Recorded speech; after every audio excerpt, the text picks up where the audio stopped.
Hello, hello.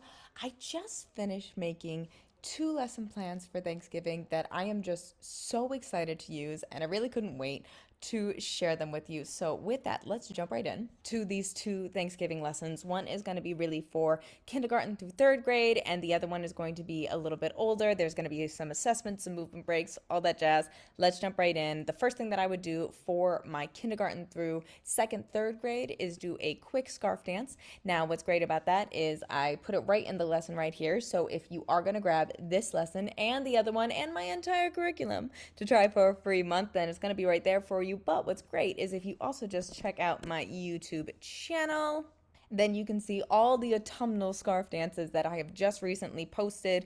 One to Vivaldi's Autumn Movement 3, Vivaldi's Autumn Movement 1. A really fun one that I have that I think is going to be better for the older group because it's a little harder and it goes through some rhythm patterns as well while they make a Thanksgiving feast. So fun, so engaging. Go check them out on my YouTube channel. So with that, make sure to like, subscribe, and follow along because December is coming up. And with that, I have a whole bunch of holiday ideas for those scarf dances. So just get ready.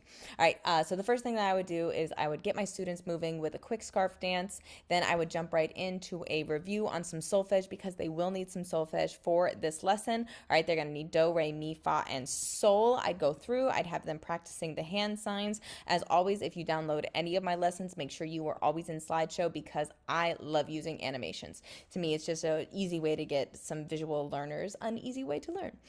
Then I mix them up. So we just did it in one line and then we mix them all up. Again, you're having your students, okay, what do you see? Okay, that's fa. Show me what hand sign, so on and so forth, right? From there, we're going to go ahead and start the book. Now, this goes with the book Bear Says Thanks. And if you know Karma Wilson, Jane Chapman, this entire series of books, Bear Says, Bear Snores On, they're just fantastic. These authors, I feel like, just made these perfect for the elementary music classroom. And I don't have time to really tell you all about the story right now. Definitely go check it out. Make sure that you're supporting these wonderful authors, right? But Bear decides that he wants to have a feast and he wants to invite all of his friends, but his cupboards are bare. And that is where we first start. So we read the first couple pages and then we add in the steady beats for he looked through his cupboard, the cupboard is bare, right? Having your students come up, tap those, and add in these steady beat acorns because why not have them be acorns? It's autumnal, right? Fun, fun. You continue the story. The first one that comes is mouse. He brings pie or muffins, I forget which. And the bear says thanks is going to be a reoccurring theme throughout the rest of the story. So why not do a quick rhythm analysis for your students to ask them what do they hear, right? What are they hearing for and the bear says thanks, so on and so forth. You go back, you read a little. Now in came hare. Yes, it was a pie. Mouse brought a pie. And the hare brought muffins. All right, so now same thing. Muffins and pie, oh my, which is which, drag the rhythm to the treat that makes the most sense. Now you're going to have to make sure you are not in slideshow mode so that your students can go ahead and grab it and drag it. And as always, we make sure that the only thing that your students can touch are the things that you want them to. All right, continuing on, because now you're going to want them to complete these rhythm patterns, right? For muffin, pie, muffin, pie. Now, if your students are starting to wiggle, maybe they've been sitting a little too long, this is a great time to get them up and jumping for muffin or pie, or just have them clapping the rhythms as they add them in, right? Pie, pie, muffin, pie, so on and so forth. Now we're meeting a whole bunch of Bear's different friends, and each time they bring something to the feast, Bear says thanks, but sometimes he doesn't say thanks, he sings it, all right? So for this, we're going to use the solfege that we had at the beginning, but we're adding something new, all right? Not only have your students now gone over some basic rhythms, they've gone over some basic solfege, but we're also going to, in this one, introduce singing in a stepwise motion. And again, this is where you want to make sure that you're in present mode because, again, animations to me are so helpful for this, all right? What does this mean? Let's start by putting all of our pitches on the steps, right? Can your students add in the name of each of the pitches for do, re, mi, fa, and sol, okay? Singing stepwise means that Bear will only go from step to step. So from do to re, or from re to mi, from mi to fa, or from fa to sol. Stepwise can also mean going from the top to the bottom. So same thing, but now you're going from the top to the bottom. Stepwise can even mean going up and down. So a little bit up and then a little bit down. And then you have your students try it. Maybe they're adding in the solfege hand signs. Maybe you want them moving. So on do, they crouch down low, and each time that it goes up, they raise up a little. Or if it goes back down, they go down. So you're going do, re, mi, fa, sol. Or the other way. And then lastly, before we get back to the story, help the bear sing thanks stepwise. And the bear says thanks. All right, but what if we change it around? And the bear says thanks. Again, having them go up. You're giving the individual student a chance to go up, tap the different solfege, all right, being a little independent, or you're just doing this all as a group. And then you continue with the story. But now again, we're meeting so many different friends. We're trying to gather all the treats. Can your students collect now all the treats? Click the acorn to hear the pattern, then drag the star in the middle to the correct pattern, right? So you go over here, you click the pattern. Did it go do, re, mi, do, or do, re, mi? Then you exit out of that and drag it to the one that makes the most sense, right? And then you see if they're right. And if they are right, then you go ahead and you get to add the treat to our feast. So the badger in the story brings a bucket of fish, which for woodland animals is a totally fine thing to bring. Then somebody goes up and they get to click the blanket to add it to the feast. Okay, you do this for a couple ones each time you're meeting new people. So this time you met Gopher and Mole and they brought honey nuts, all right? Same thing, you click the acorn.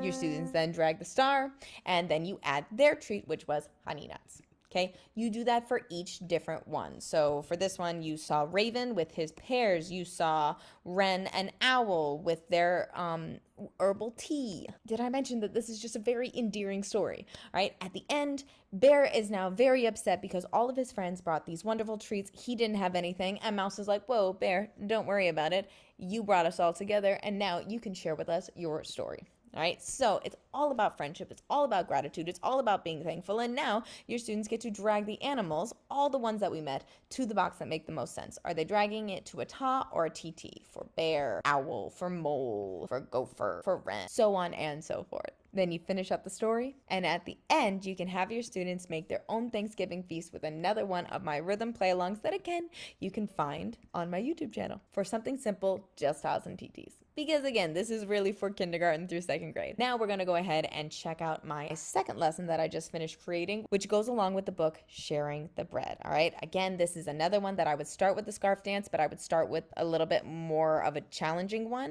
All right, so for Vivaldi's concerto for this one, just get my students moving, get them up, ready to go. At the end of the story, I have a play-along for them that goes along with one of my YouTube play-alongs, but it's a lot harder. It's a lot harder. So this might be a good chance to walk your students through it, starting something very simple. Which one is the ta? Which one's the TT for gravy versus rolls? You start your students off just with the scarf dance, and then with some simple rhythm patterns. Again, you're having them tap along, you're having them do all of that. You now add in a tika tika versus just a TT for turkeys and sweet potatoes. And then you jump into the story. Sharing the bread is beautiful, it's simple, and it goes great as a way to introduce some mixed rhythms. Let's jump right in. Okay, for this section, we will need tas, TTs, and something a little bit different. Again, I've done this in a couple lessons, but I really find it so helpful to walk my students through these mixed rhythms with visuals. So make sure you are, again, in slideshow present mode, because to me, that is just so much easier than trying to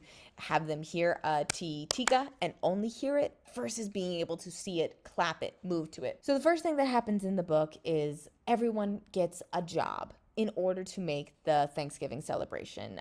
Mom's fetching, dad's baking, everyone's doing something. And now you have to assign rhythms to each of the things that they are doing. So fetch, heat, knead the bread, work, careful, together. There's that mixed rhythm that we just went over. But again, it doesn't feel overwhelming because they're coming in small individual fragments of the whole thing. And then you can put them all together for fetch, heat, knead the bread, work, together till we're fed. Adding it all in together before continuing the story. All right, you have a couple different things that you can be dragging for base, boil, and bake. Again, making sure you are out of present mode for that. And then you just read a little bit more and you met a couple more people, and each of those people had different jobs. Based, boil, bake a, treat, when can we sit down to eat? Now here's the part where you can make this as simple or as challenging as you want. Maybe you keep everyone together, right? You do work, fetch, heat, knead the bread, work together till we're fed. Then you go to baste, boil, bake. A treat is whenever you want. Or if you're looking for something a little more challenging, maybe you divide the class in two, right? Can one side be doing the fetch and heat versus the other side is basting and boiling? See if you can do two. Or just keep it simple and do it as one big group. It's really whatever you think your students can handle. We don't want to be spoon feeding our students every single thing, right? We want them to use their own analyzing skills. We want them to be using the knowledge that we're trying to teach them, right? So as we put this one now, there's something wrong. This rhythm does not make sense. So they have to drag the square to the section that doesn't fit. Now for this, again, you can either do this as a whole group, or I did make a digital worksheet that they can use from the very beginning all the way to the end. So while you were doing the gravy rolls and you were doing those rhythms at the beginning, your students could also have been dragging it with you for gravy and rolls, and for turkey and sweet potatoes. They can be doing this also at the end of class as a cool down or throughout the lesson, and you get a quick cheeky assessment, which we always love, a quick cheeky assessment. And then here's that part that we were just on, mash, which already, if they're not seeing that, hopefully they are, because mash is definitely not a TT. There's no way it can be a TT. It starts very simple, right? Okay, same with food and love. No way it's a TT, right? There's only two, so again, I make sure that they can't touch anything unless you want them to touch, because if you know digital worksheets, you know there are some great things about it, and you know there are some not great things about it. That's if your students have access to something digital. If not, no worries. There is a complete printable worksheet at the end as well, because we all want to gather the data that shows that our students are learning. So they drag it for this one. They do that again, but now they're a little bit different. The ones that were wrong are now right, and then at the end they go ahead and they drag it for themselves. Now again, they can be doing this just as a group, they can be doing it on the digital, or they can be doing it on the printable for mash, top, pour, and rest, right? And then they see the correct one and see if they were right before adding it back into that first one, all right? Fetch, heat, knead the bread, work together till we're fed. And again, this is where you choose your challenge, right? Do you do this all in one big group, or do you divide it into two? Then you use it back with the other rhythm that we already did, baste and boil, and then for an extra challenge, see if your students can do all three. Now, because this is an extra challenge, I did again make it more animated so that your students can line up, because this is starting to get challenging, right? So can everyone do the first rhythm, second rhythm, third rhythm, fourth, so on and so forth, before you go back and you wrap up the story. And then everything that we have been doing has been working towards one thing, and that's my Thanksgiving rhythm play along level 2, which uses all the complex rhythms. Show you a little bit now. We do the same thing that your students have already been practicing with the turkeys and the sweet potatoes, and then we make it a little harder. Gravy versus cranberry, putting it all in together. Macaroni versus, not versus, but paired along with hot chocolate, cranberries, and apple pie. And then my absolute favorite, and what I know is going to be my students' absolute favorite, a speed round at the end. All right, your students have only 5 seconds to say what bread basket is going to be before they get to go ahead and add it to the table. And they do that for a bunch of different ones, right? For the pie, for the turkey, for the gravy boat, until the table looks beautiful and full, and it is a happy Thanksgiving. But this lesson doesn't even stop there. There are some changes and dynamics throughout the story. The baby is resting. The little boy is giving a hearty shout. Can we, last but not least, add some dynamic contrast to it, right? So there's piano versus forte versus mezzo piano versus piano again, and then adding in that one different rhythm for the tika T, just in case your students still need that visual, right? Then you continue, finish up the story, and call it the end, unless at the end you also want to do just a little bit of composing. What is a tradition that your family does? Write down all the different traditions that their families do, and then your students have the chance to, in their digital or their printable, to check out the example that I made for what my family does for slice, peel until we're done. Making pie is always fun. The traditions that my family does, now can your students do it? So this is where in theirs, they'd write in a tradition that their family does. So maybe it is, like, I don't know, right? But then they go through and they decide what rhythms that they hear. So play, outside, cold and chilly, football time, makes, my family. All right, was it the best one that I could have come up with? No, 100% not. But it is a simple way to get your students using the mixed rhythms that you've been going over in a fun and easy way where they're also bringing in something that their family is doing. And it doesn't even just have to be for Thanksgiving, it could be for whatever holiday that student's family is celebrating. Alrighty, so just as a reminder, the sharing of the bread I think is a great way to introduce those mixed rhythms, review those dynamics, is a full play along lesson where your students can be playing percussion. It's also a great way to get them not only doing a more challenging play along, but they are practicing their dynamics and moving throughout the lesson. Bear Says Thank You is a wonderful way to get your students not only singing, analyzing rhythms, adding in the steady beat, doing their own much more simple rhythm patterns, but also as a great way to introduce your students to stepwise singing and even having some pitch analysis in there as well. With that, I hope you have a wonderful Thanksgiving of your own. If this is a holiday that you are celebrating, I hope that these were 2 lessons that make it easy to bring some autumnal fun into your elementary music classroom. And with that, I want to say I'm grateful to all of you, especially those subscribing, following along on this wonderful journey. I have absolutely loved posting on YouTube, and I want to thank all of you for following along on this journey with me. Happy playing.